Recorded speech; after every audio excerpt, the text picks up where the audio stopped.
शहर के बाहर ऊंचे ऊंचे पेड़ों के पीछे एक हवेली थी, पुरानी, बहुत बड़ी और बिल्कुल खाली। लोग इसे छाया की हवेली कहते थे। कहा जाता था कि इसमें भूत रहते हैं। यहाँ अजीब आवाजें आती थीं, परछाइयाँ इधर उधर घूमती थीं, हवा में एक अजीब सी घबराहट रहती थी। कई सालों से हवेली खाली थी, कोई भी यहाँ रहने की हिम्मत नहीं करता था। जो भी गया कभी वापस नहीं आया। लेकिन एक दिन एक अजीब औरत शहर में आई। उसका नाम था रिया। रिया एक राइटर थी। उसकी कहानियों में हमेशा एक पुरानी हवेली का जिक्र होता था। उसे पुरानी हवेलियों से बहुत प्यार था।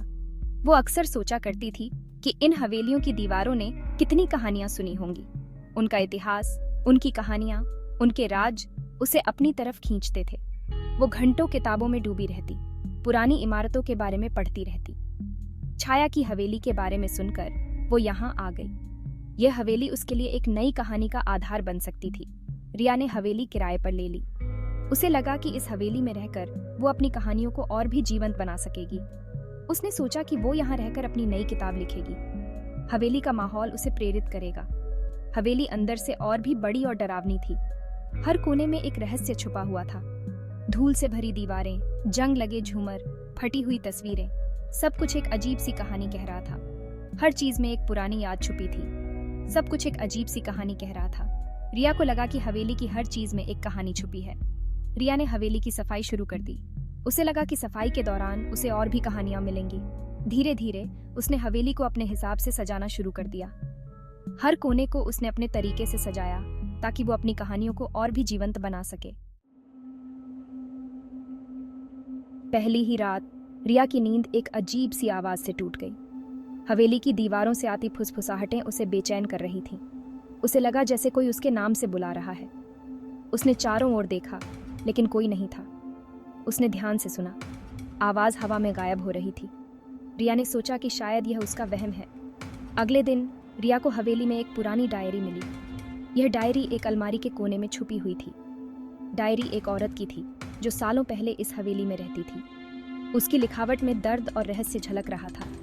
डायरी में लिखा था कि हवेली में एक राज छुपा है। रिया ने सोचा कि यह राज क्या हो सकता है। रिया ने डायरी पढ़ना शुरू रखा। हर पन्ने के साथ वह और भी ज्यादा उलझती जा रही थी। उसे पता चला कि हवेली के मालिक की मौत बहुत ही रहस्यमयी तरीके से हुई थी। ये जानकारी उसे और भी ज्यादा डराने लगी। उसकी पत्नी, जिसका नाम भी रिया था, गायब हो गई थी। यह संयोग उसे और भी ज्यादा विचलित कर रहा था। रिया ने ठान लिया कि वह इस रहस्य को सुलझा कर ही रहेगी। रिया को यकीन हो गया था कि हवेली में कुछ गड़बड़ जरूर है। हवेली की पुरानी दीवारें और छतें उसे हमेशा अजीब सी फीलिंग देती थीं। उसे रात में अजीब आवाजें सुनाई देती थीं। कभी कभी उसे लगता था कि कोई उसके पीछे चल रहा है, लेकिन मुड़ने पर कोई नहीं होता था।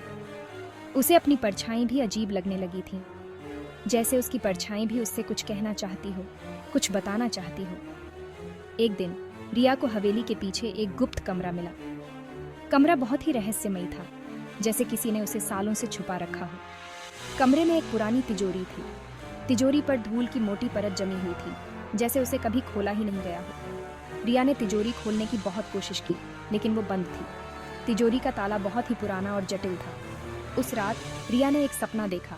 सपना बहुत ही जीवंत और डरावना था, जैसे कोई उसे कुछ बताने की कोशिश कर रहा हो।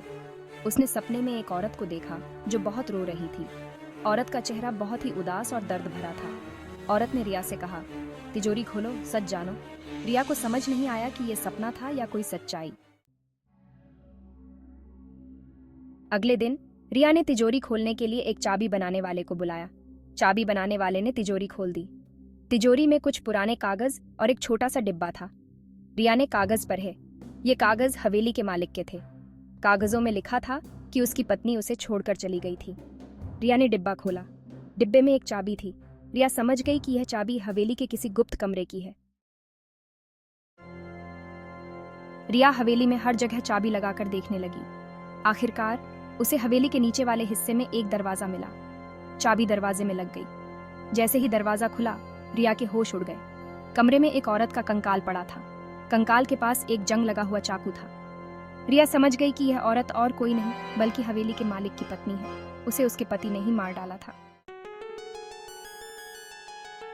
रिया ने पुलिस को बुलाया। पुलिस ने पूरी हवेली की जांच की और हवेली के मालिक का कंकाल भी ढूंढ निकाला। रिया को एहसास हुआ कि हवेली में भूत नहीं थे, हवेली में कैद थी एक अनकही सच्चाई, एक दर्दनाक अतीत। रिया ने हवेली छोड़ दी, लेकिन हवेली की कहानी हमेशा उसके साथ रही। उसे एहसास हुआ कि कभी-कभी हमारे अपने डर ही हमारे सबसे बड़े दुश्मन होते हैं।